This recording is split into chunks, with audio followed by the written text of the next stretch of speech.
Ya, Kalah tuh apa sih? Kok akrab banget sama Liverpool? nggak tahu. Kita itu fans Manchester United. Jadi kita nggak tahu artinya kalah. Apa itu kalah? Selamat datang di Wave Updates. Ya, hari ini kita Terlalu sombong, Mas. Lu kan gua nanya. Iya sih. Gua nanya. Tapi gimana? Emang bener. Bener. 4 kali berturut-turut menang. Liverpool ternyata dari bulan Januari sampai tadi pagi baru menang 1 kali. Aduh. Lo bandingin aja Liverpool, Arsenal dong. Arsenal Januari nggak menang. Iya gitu. Nggak menang. Ya udah. Nggak menang. Cuman sekali menang apa nggak United menang? Januari? Iya. Imbang. Januari. Nggak kalah. Nggak ada kalah. Kita- Imbang-imbang. Iya kan lawan Burnley kalah. Lawan Burnley seri. Ya. Lawan Brighton kalah. Tapi Ya, FA Cup. FA Cup. Habis itu Premier kan League. Premier League menang Habis itu semua. menang ya. Iya. Gila sih, gila.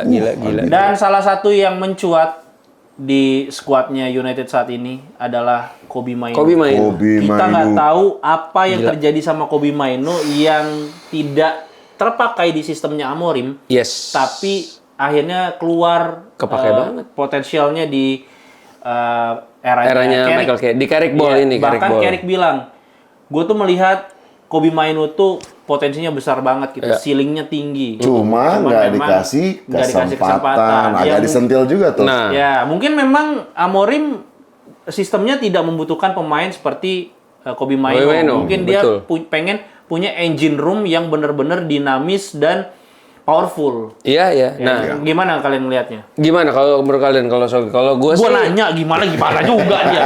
Gimana? Lu. ya kan biar lucu aja. Ya udah. Nggak, kalau menurut gue sih tergantung point of view. Ya. Point of view. Sekarang kalau lo emang ya stick to the Ruben Amorim Sistem. taktik, Iya. iya Mainoo nggak kepake. Tapi buat gua yang no one is bigger than the club, ya kan? Even the manager, gua stick to apalagi DNA kita tuh akademi, Mainoo itu akademi, ya Dipakai dong. kacau sih. Menurut gua harus dipenjarain Ruben Amorim itu karena nggak memakai Kobbie Mainoo sih. Aneh, lo terlalu benci lo. Gimana Bang Fred? Dia terlalu benci, susah. Ruben Amorim itu haram, men. Wah Allah. Parah. Gua Dia doang parah ini banget. pengacara Ruben Amorim di sini. Iya, Masih. enggak, soalnya Masih lah. soalnya menurut gua yang lo korbankan di saat lo nggak mainin Kobbie Mainoo adalah attacking football yang dinamis yang kita lihat selama 4 pertandingan berturut-turut. Ya. Gue inget banget pas lawan Fulham, pas Kevin ngegolin. Bahkan sebelum Kevin ngegolin, pas Fulham udah mulai kayak ngepres, mereka mau nyari equalizer gitu ya. Iya. Satu-satunya pemain, bahkan Bruno pun enggak, satunya pemain yang setiap dapat bola, dia langsung lihat ke Progres, depan, ya. itu Kobbie Mainoo. Ya. Setiap kali gua ngelihat dia dapat bola, harapan gua untuk gol berikutnya itu kayak, oh kita bisa gol lagi nih. Iya. Itu datang dari pemain yang umurnya sekarang 20, 21? 21. 21. Kayak gitu nggak dimainin untuk mempertahankan sistem yang engine room, yang seperti dibilang tadi, defensif, work rate-nya ngebantuin center back-nya juga dan wing back-nya. Nggak perlu sih gua. Tapi ya Haram. gini, Dit, dari sebelum ya kita kan nggak pernah pro pemecatan Amorim, Iya, betul. tapi gue Gua pernah. Amorimin, always. Iya, we all. Tapi gue ada satu konten, dia bahkan di ini juga gue ngomong podcast, gue bilang, gue nggak pernah mau Amorim dipecat, tapi kalau sampai Kobbie Mainoo pindah gara-gara nggak dipakai, Keterlaluan. aduh itu, sorry sih, lu yang harusnya keluar Itu sih gitu. dosa Dan besar, ternyata itu dosa besar, betul. terbukti gitu loh, walaupun memang baru 4 pertandingan terakhir, tapi di pertandingan keempat kemarin lawan Spurs, gila. Gua nonton kayak ini joget sih ini orang sih. Iya, joget. Bener-bener. Kayak dia waktu lawan City di final FA Cup. Iya, Ya kan iya. yang salah satu Iya. permainan terbaiknya dia. Betul dan dia kan memang dipakainya untuk memecahkan low block. Iya betul. Dan wall pass, wall terus pass. juga main di sudut-sudut sempit Iya. biar bisa sirkulasi bolanya jalan. Dan dia tuh berani oper-operan progresif yang beresiko. Ya, betul. Dan maksudnya dia pun juga di sudut sempit ya berani banget untuk oper, dan itu yang dibutuhkan sih. Dan ditambah memang kalau gue lihat memang kepercayaan dirinya Kobbie Mainoo. Oh, bukan satu tim Satu ini tim. Lagi bagus-bagusnya. naik banget. Iya, Karena kayaknya gue lihat dari cara main United sekarang udah nggak takut salah tuh udah level baru loh. Kalau main takut salah tuh kan pasti repot. jadi nggak berani. Bahkan Patrick Dorgu dibilang lu kayak orang anxious. Sama Amorim dibilang, dan dia berani tiki taka. Menurut gua itu karena lu latihan rondo terus selama latihan gitu loh, dan ya terbukti berhasil gitu. Gila sih, gila. Kalau gua sih di sini mungkin sama yang nonton juga sepakat bahwa Kobbie Mainoo itu adalah salah satu talenta terbaik Inggris saat ini. From Stockport. Untuk central midfield. Iya. Tapi gue bukan membela Amorim, tapi memang sistem Amorim yang tidak mengakomodir potensinya dia, karena dia head to headnya langsung sama Bruno Fernandes, karena Bruno yang lebih versatile dan lebih nggak mungkin untuk dicadangkan di saat itu. Tapi sekali lagi, harusnya, even Bruno pun juga nggak di posisi terbaiknya di situ. Makanya, tapi sekali lagi yang gue sayangkan dari sistemnya Ruben Amorim sehingga dia kita anggap melakukan dosa besar terhadap pencadangan Kobbie Mainoo dan membuat Mainoo itu hampir pergi, itu adalah tidak punya fleksibilitas taktik. Sistemnya. Iya, karena gue ngerasa bahwa bisa aja kalau mau tetap punya engine room yang kayak gitu, dia mainin seperti sekarang. Dalot dan juga Luke Shaw itu tidak terlalu harus overlap terus, tidak harus terlalu maju terus. Bisa jadi untuk nge-backup Casemiro dan Kobbie Mainoo yang mungkin lebih progres. Nah, ini yang tidak dimiliki Ruben Amorim. Makanya gue selalu bilang dosa terbesar Amorim itu fleksibilitas.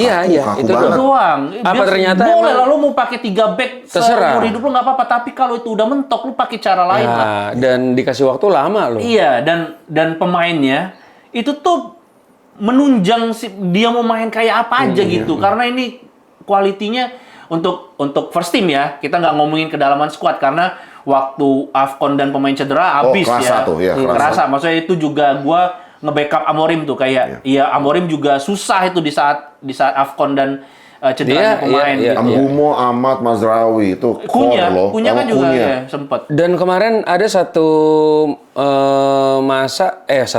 momen itu tuh United hampir di counter, dan yang megang bola sendirian belakang Lisandro. Apa yang dilakukan Lisandro?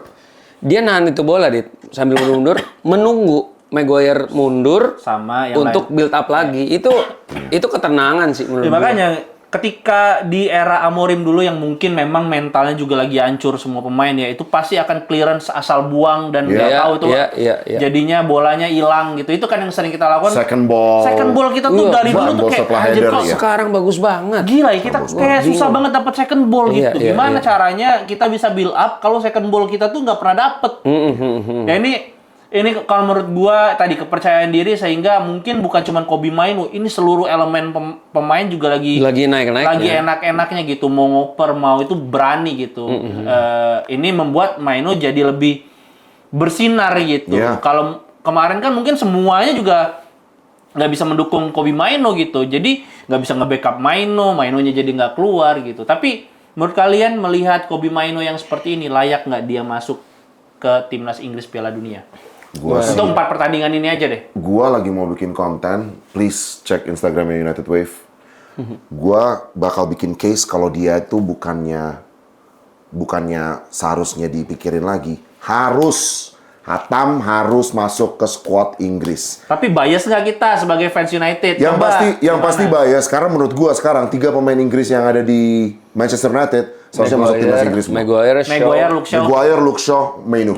Menurut gua, makanya sekarang kita bingung tiap kali. Ini pertama kali ya, selama kita di United Wave, nonton bareng, terus habis itu pas after match, nanya man of the match siapa, beda-beda semua. Biasanya tuh kayak 11-12 agak sama dikit gitu kan. Ini beda-beda semua karena semuanya perform, semuanya tiba-tiba naik level. Luke Shaw yang kita selama ini mikir, dia udah abis dan cuma keren pas World Cup doang. Tapi balik fullback sih bagus banget dia. Dalot yang selama ini dicaci maki, naik levelnya semua. Termasuk Maguire, termasuk Kobbie Mainoo, dan termasuk Luke Shaw. Pemain-pemain Inggris yang di tahun World Cup ini, menurut gue mereka elevate. Apalagi Inggris yang seharusnya sekarang, mereka sih udah fix sama Gehi ya. John Stones masih injured. John Stones, Gehi, Ezra Konsa, siapa? Konsa. Ya. Tapi mereka harus bawa lagi Maguire menurut gue. Siapa depannya Konsa? Ezra. Iya, kalau nggak salah Ezra Konsa ya? Bukan lu. Itu 3 itu siapa lagi ya? Back Maguire, Gay, Banyak sekarang back-back, kan? iya banyak. Lupa gua. Di Naisen mah, Spanyol dia main. Apalagi leadership memang Maguire ya, diperlukan loh. Ya, Iya. Tapi Luke kiri Shaw sih yang gua agak ragu sih. susah ya. Kalau Luke Shaw masuk. Karena shape-nya Kelly. Luke Shaw juga sekarang udah menurun ya. Iya. Dan gue sih ngerasa ini kalau misalnya untuk 3 pemain tadi, ini kan pemain yang bener-bener kepake di zamannya Southgate. Iya, 3 kepake pemain banget. Luke Shaw tuh bener-bener kepake, bahkan ngegolin di final Euro waktu lawan Itali. Itali. Terus juga Maguire dari Piala Dunia 2018 dia Iya. selalu inti, bahkan sistem 3 back-nya tuh selalu dapat satu tempat bareng John Stones. Ya. Terus Kobbie Mainoo di Euro terakhir dia nggak tergantikan, dia cuman gak main di pertandingan pertama, terus dia Habis jadi itu main terus. Iya, ganti, bener-bener. main bagus, terus Iya. main terus sampai final. Iya, Sampai lawan bener. Spanyol kalah. Ini sih kalau menurut gua, memang pemain lain juga, pemain dari klub lain juga berkembang. Kita tahu ada Elliot Anderson yang sekarang Ada lagi Wharton. most wanted, terus juga Adam Wharton, terus Jude juga belum Bellingham. lagi Jude Bellingham, Declan nama-nama besar Jude Bellingham, Phil Foden, itu kan sulit lah untuk digeser oleh Kobbie Mainoo yang baru konsisten di 4 pertandingan. Declan Rice. Ya, Declan Rice apalagi. Tapi kalau menurut gua untuk Tuchel punya opsi kayaknya sih perlu dibawa Betul. Kobbie Mainoo. Gue setuju Bukan sih. untuk jadi pemain inti ya, Ya, not tapi untuk starting. jadi opsi. Karena Jadi kalau untuk opsi. pemain inti sulit lah. Iya. Mereka udah 1 musim full bener-bener konsisten di pemain-pemain yang kita sebutin tadi. Tapi Kobbie Mainoo baru keluar di 4 pertandingan ini, tapi bukan tidak mungkin kan untuk Piala Dunia tuh negara tuh harus memilih pemain yang recent formnya tuh bener-bener lagi Lagi bagus on form, lagi on form. supaya menularin ke ya Ke skuad yang teman-teman ada yang gitu. lain. Iya Ingat, Kak. ingat pemain ini nggak Southampton dulu?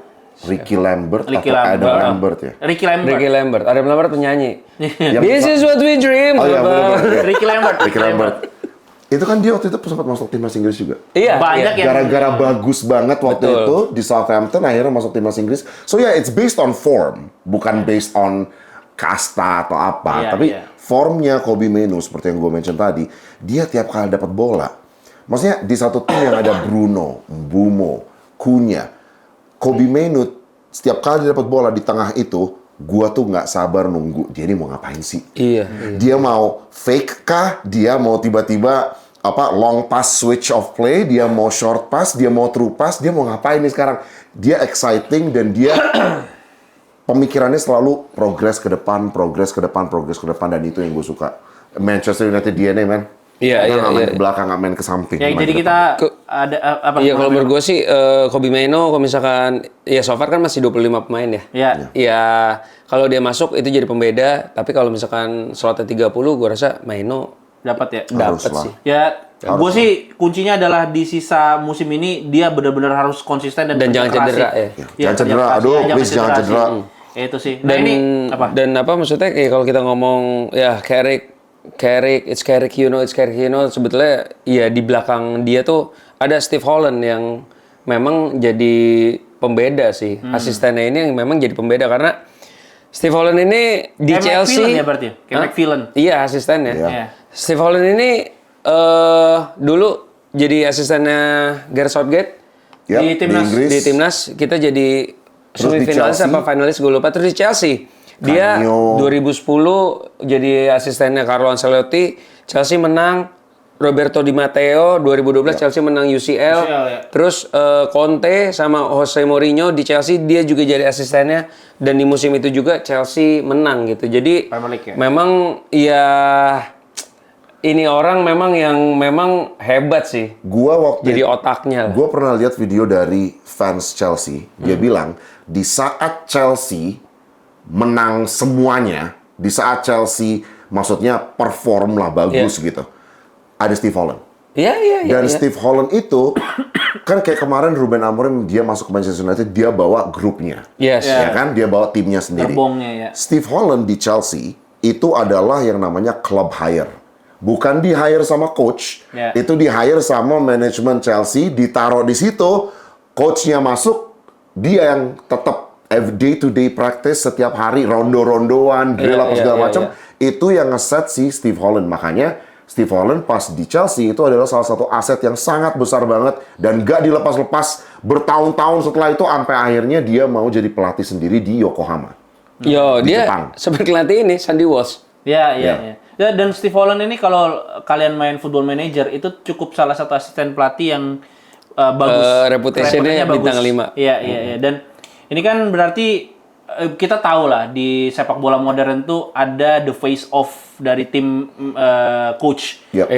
Ya mungkin Ruben Amorim sekarang, Michael Carrick, tapi di belakangnya tuh selalu ada yang juru taktiknya lah Juru ya sebenarnya, taktiknya. yang benar-benar ngedrill dan menginterpretasi taktik-taktik, strategi-strategi yang mau dimainkan. Dulu zamannya Alex Ferguson ada Carlos Queiroz, McPhillan, Ronald Molonstein. iya, terus Monster. ya banyak lah nama-nama besar kayak Jose Mourinho tuh bukan dia yang turun langsung untuk Tapi ada orang di sekitarnya. ya, betul. Dan ini Steve Holland ini salah satu asisten pelatih yang punya kemampuan untuk Iya, itu. Gitu. dan ada satu orang lagi, Johnny Evans.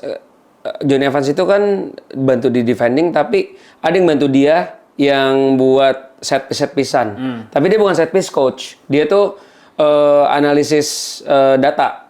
Keita Hasegawa yang Iya, orang Jepang Kai, iya, ini. Kai, Dia iya. ini Keita apa Keita sih? Kai, manggilnya sih Kai tapi Iya Kaita. itu. Dan dia ini adalah data analis yang masih ada dari zamannya Ruben Amorim. Dia stay. Sampai sekarang. Ya. Dan sampai sekarang dia stay. Berarti mungkin dilihat paling perform kali ya. Jadi bisa Club dibilang hire. Club hire. Jadi bisa dibilang Ya profesional.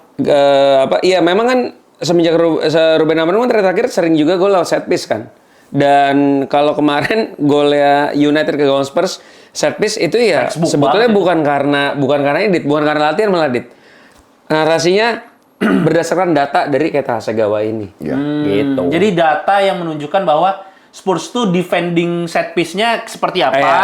Akhirnya dimainkanlah bola pendek langsung Di flick kasih sama Maino, iya. Iya. Data driven. Dan itu semua harus presisi sih. Yang Iya, gue itu lihat dia, di itu dia. Opta kemarin itu datanya adalah Manchester United setiap kali ngambil corner dari kiri sama kanan, bolanya itu nyampe kemana. Nah, kemarin pas golnya Mbumo itu, biasanya sebelum golnya Mbumo itu, Manchester United ngoper ke situ 2%. Iya. Dari semuanya. Kayaknya ada yang ngelihat itu dan pikir, coba deh, ini kan gak dilihat nih sama musuh 2% nih.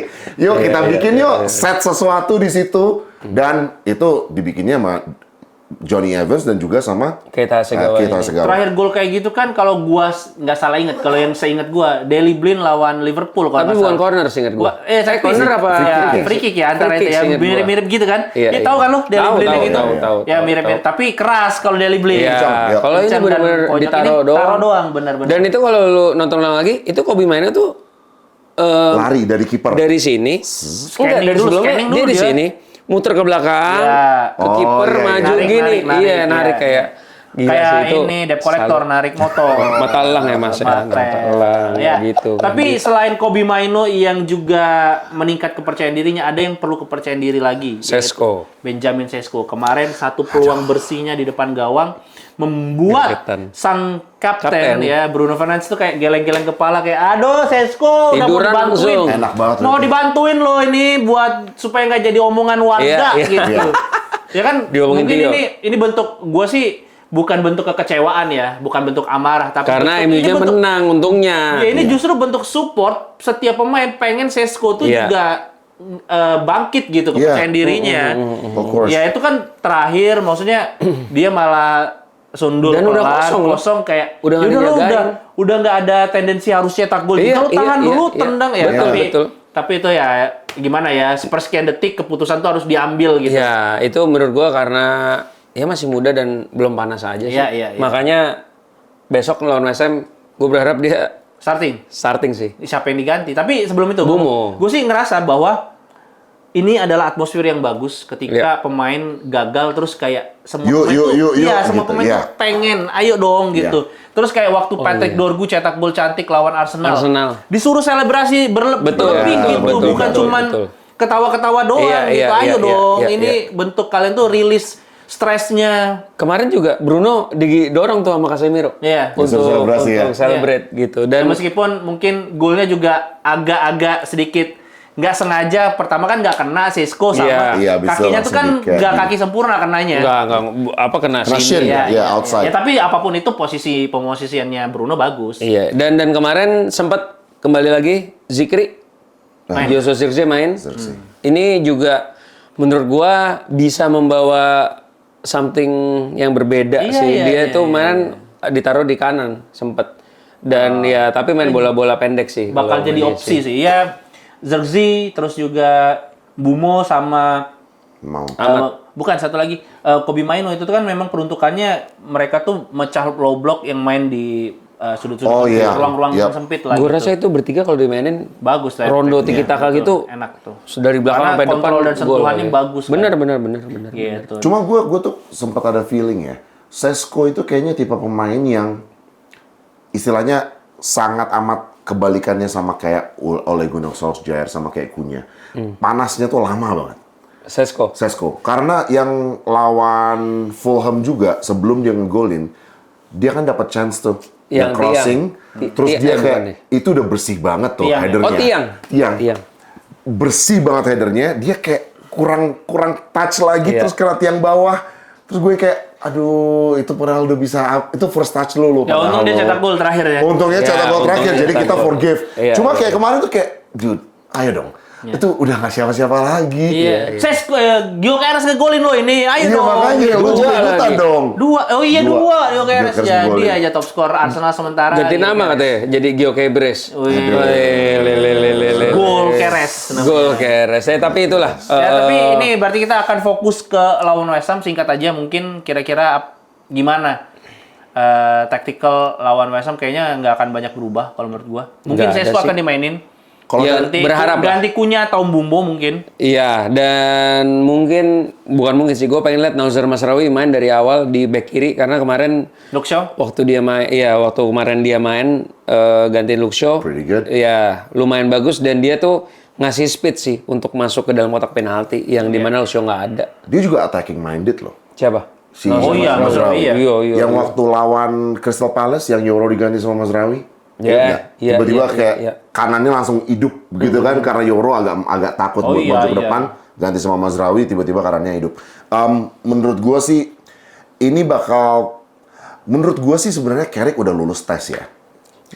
Menurut gua udah lulus tes. Karena kalau misalnya ini West Ham kita draw atau kalah, ya memang that's the way football goes. Karena West Ham ini menurut gua salah satu tim yang Tricky. very tricky. Dalam 5 pertandingan terakhir, mereka kemarin baru menit kedua, menit 10 udah ngegolin 2. Golin 1 atau 2 ya. Gue udah kayak, aduh ini emang lagi susah nih West Ham. Kalah 2 dalam 6 pertandingan terakhir, menang 4-4-nya. Yang selempatnya. Kena comeback sama Chelsea. Chelsea. Iya, Itu pun seharusnya udah mereka 2-0, menang. 3-2. Iya. Nah, maksud gue kayak, dan mereka juga baru ganti pelatih. Si Fernandes, midfieldernya mereka yang sekarang lagi gacor banget, nggak tahu kenapa sama kayak Manchester United, nggak tahu kenapa tiba-tiba gacor banget. Match yang bakal seru, match yang bakal open, dan West Ham tuh tipe tim yang mereka nggak takut buat low block, terus tiba-tiba dihidupin counter attack-nya. Dan mereka sangat jago untuk melakukan itu. So, kalau kita mau dapat result di Olympic Ground ya, Olympic Stadium. Olympic Stadium. Enggak. No, Wes. away. Oh, way. Makanya, Wow. makanya Olympic Bukan Stadium. Old Trafford. Olympic Makanya apa gua- London Stadium sih? namanya? London Stadium, London sorry. Stadium. Itu yang menurut gua Olympic itu siapa? yang ya Olympic. Siapa? Dulu zaman dulu tuh. Siapa Olympic? Dia kalau nggak salah nama Enggak, dulu Upton Park. Upton Park. Sebelumnya. Ya, sampai akhirnya sekarang pindah ke London Stadium. Ah. Tapi ya, itu yang ngebuat gua kayak oke, result yang ini kalau ngelihat form ya, West Ham salah satu tim yang top 5 best forms right now. Kalau misalnya kita drop points, gue ikhlas. Justru menurut gua ini ujian terakhirnya Michael Carrick Iya. sebagai ya sebelum gua bilang lu layak banget untuk jadi pelatih United. Kenapa? Karena United di paruh sebelumnya lawan tim dari zona degradasi nggak ada yang menang. Lawan Burnley kita seri 2-2, lawan Wolves seri 1-1, Leeds. Tapi itu yang bikin susah kok. lawan Forest. Mereka tuh desperate banget loh. Iya, West Ham tapi ini desperate banget, harga mati gua nggak betul. mau degradasi. Karena mereka Itu yang masih di bikin susah. zona degradasi sekarang. Iya. Dan ya menurut gua ini yang dan Iya, udah ini agak 3 tricky musim, 3 musim kita nggak menang Di London. di kandangnya West Ham. Yep. Jadi besok ya ini pembuktian lah. Terakhir menang yang Nobel 2022. Nobel gagal penalti. Menit terakhir De Gea. De Gea, iya. De Gea. Gitu. Betul. Ya. Dan gue sih berharap, gue tuh pengen, tadinya gue pikir di Old Trafford, jadi gue tadi menargetkan ayo menang besar dong, ayo clean sheet lagi gitu. Tapi setelah London Stadium, agak sulit. pusing nih. Tricky soalnya ini ya United suka aneh-aneh nih lawan tim yang kayak begini gitu. Justru gue penasaran, Dit. Waktu lawan Arsenal sama City, oke lah kita dianggap nunggu bola. Tapi nggak juga ya. Lawan Arsenal iya mungkin ya. Tapi lawan City, maksudnya reaktif football lah, bukan nunggu bola. Tapi lawan Fulham, lawan Spurs, wah itu beda lagi yang diberikan sama Michael Carrick. Bahkan lawan Spurs menurut gue kita mendominasi banget sih. Dan sempet MU tuh 5 menit nggak pegang bola. Kayak membiarkan gitu. Dan besok lawan West Ham, iya penasaran kira-kira apa lagi sih yang akan dikeluarin sama Michael Carrick. Ya skor langsung berapa? Berapa? Aduh, gue screw it, 3-1 Manchester United. 2-0 gua. Skeptis sih gue. Iya. Gua jujur, gue pengen jinx aja deh ini. Ngejinx saja. Ngejinx Nggak apa-apa. saja. nggak apa-apa. Satu-satu. Satu-satu. Ngejinx aja, ngejinx. Iya. Tapi harapan gue sih 2-0. Wah, si Frank nggak jadi potong rambut lagi dong. Aduh. Ya udah, salah dia. Padahal sebenarnya 5 pertandingan tuh all competition kan. Iya. Harusnya gampang loh untuk Iya, sebuah gampang. tim besar tuh gampang Ini karena masalah kita tiap minggu Tapi nunggu United aja aneh satu. banget, aneh. Tapi kalau misalkan Carrick datangnya lebih cepet, kayaknya kita masih ada di FA Cup nggak sih? Masih. Iya. Nggak tahu Mungkin. juga ya. Nggak tahu. Bahkan kemarin Carabao masih ada kita. Iya, makanya Carabao masih nggak, ada. Carabao kan kita awal. Tapi bahkan Si Bruno kemarin ditanyain loh tentang Frank. Ditanyain kan, Iya, ini kan iya, 4 iya. berturut-turut nih.